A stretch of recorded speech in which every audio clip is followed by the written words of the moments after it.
A pleasure to meet all at last, and we are back at it again with number 7 in this whole crusade for what I intend to be a final season of Honest J Nowak.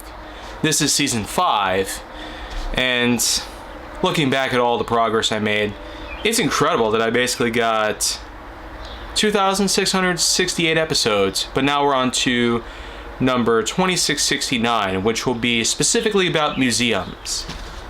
And fair warning, much as I have expressed in earlier episodes of HJN, there's always going to be the times in which that I'll have much better subjects to talk about, ones that'll of course take a lot more time to make, and of course, to view.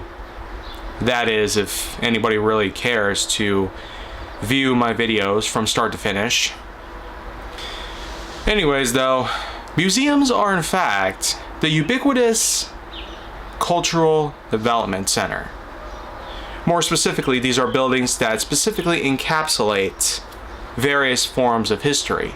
Live artifacts, ancient pieces, fossilized specimens, all of which were dug up out of the ground at some point, or discovered thanks to charting and territorial exploration.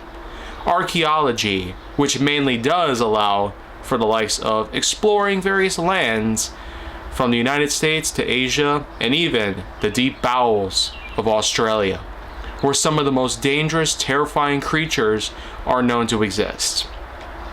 Yeah, some of the worst known specimens in the animal kingdom can be traced to Australia: the box jellyfish, the inland taipan, and of course, the Tasmanian devil, just to name a few. But when it comes to museums, there's a good majority that I could talk about, as I have visited tons of them over the years. I could talk all about Washington, D.C., various parts of Chicago, a couple segments in Florida, and then of course, at one point, during my time spent in Oregon, one museum in particular, just outside of my hometown of Beaverton.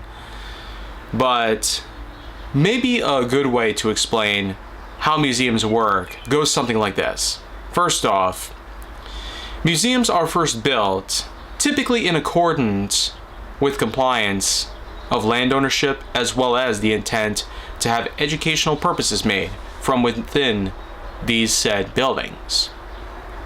Such museum locations happen all around the country and also around the world, as there's always a good time to devote yourself to various pieces of history. And it doesn't matter what it is. It could be an old locomotive from over a century ago. It could be whatever's left of a certain dinosaur skeleton. It could be maybe whatever's left of an old building that crumbled down. If you remember the old Berlin Wall, first erected after World War II and was destroyed 40 years later. East and West Germany, united as one, once again. But then of course there always comes the many other unexplored or unknown forms of history which still pertain significance as of today. And it's always great to have some of the lesser known forms of history come up in recent times, because slowly but surely we are beginning to see much more of progress in humanity. And be that as we are in a point in which that autonomous technology, AI, and of course, I've even heard about some new type of housing, but we don't really need to get involved in all that stuff. Because one thing's for sure though, with modern technology, which as we know was originally established because of the success of older technology. For instance, all those pieces made of wood and stone eventually evolved to the metalloid bits. Then of course there also came along plastic, rubber, and a number of other unique materials.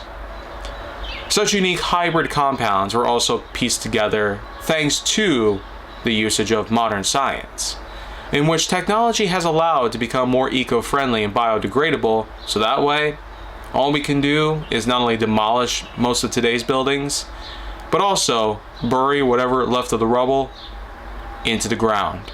That way they can possibly grow as new forms of trees, plants, or even give birth to a brand new species entirely. There's always a good chance that whatever happens today can affect tomorrow, and when tomorrow does come, it can result in many different things happening. There's always a possibility to something developing into a much bigger phenomenon. But when we take a good look at such museums, from Chicago's Museum of Science and Aviation to Washington, D.C.'s Holocaust Center, which specifically talked about the events of the infamous abduction, kidnapping, and execution of millions of Jewish members, as well as gypsies and other such people by the Nazis. It was a big thing for us to work with and to learn about. And like many museums, there's always collectible memorabilia, sometimes exclusive to gift shops. But one thing's for sure though.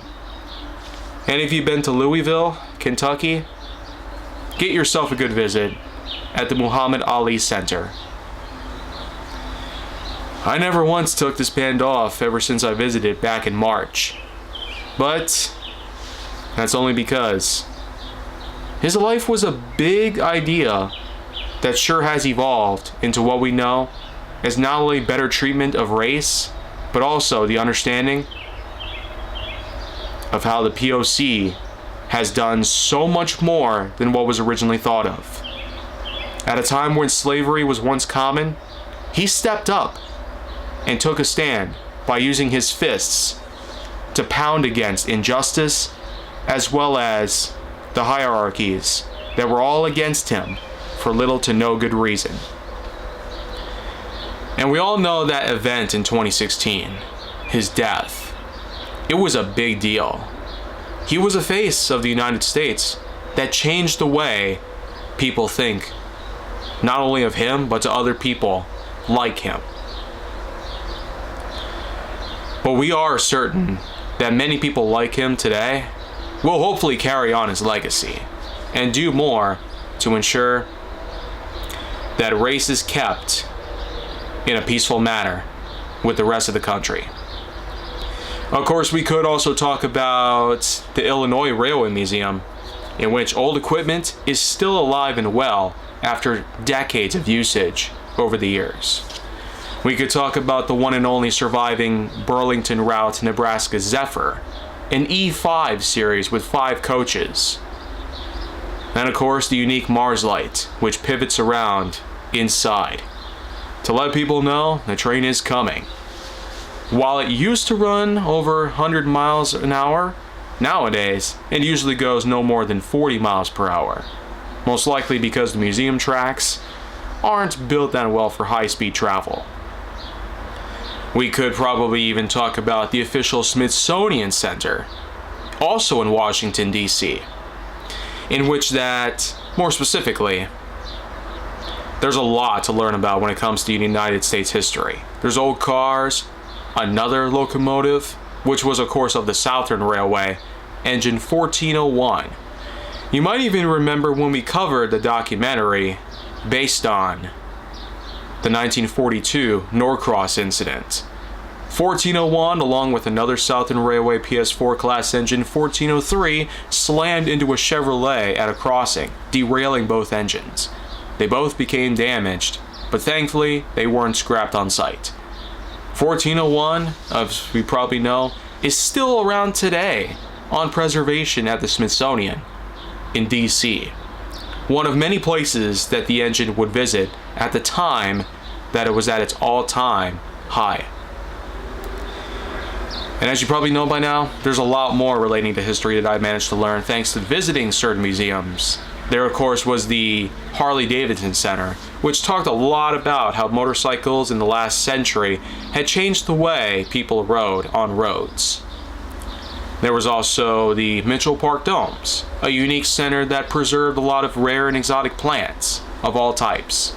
Milwaukee's Art Museum also does have a lot of significance to many tourists, considering the fact that it's one of the rare instances in which that a museum holding special arts occasionally has different exhibits to show off every year. At least from what I was told. I'll admit I haven't been in there in a while, so maybe it's time that we go there again. But until that happens, there's sure so much to learn here.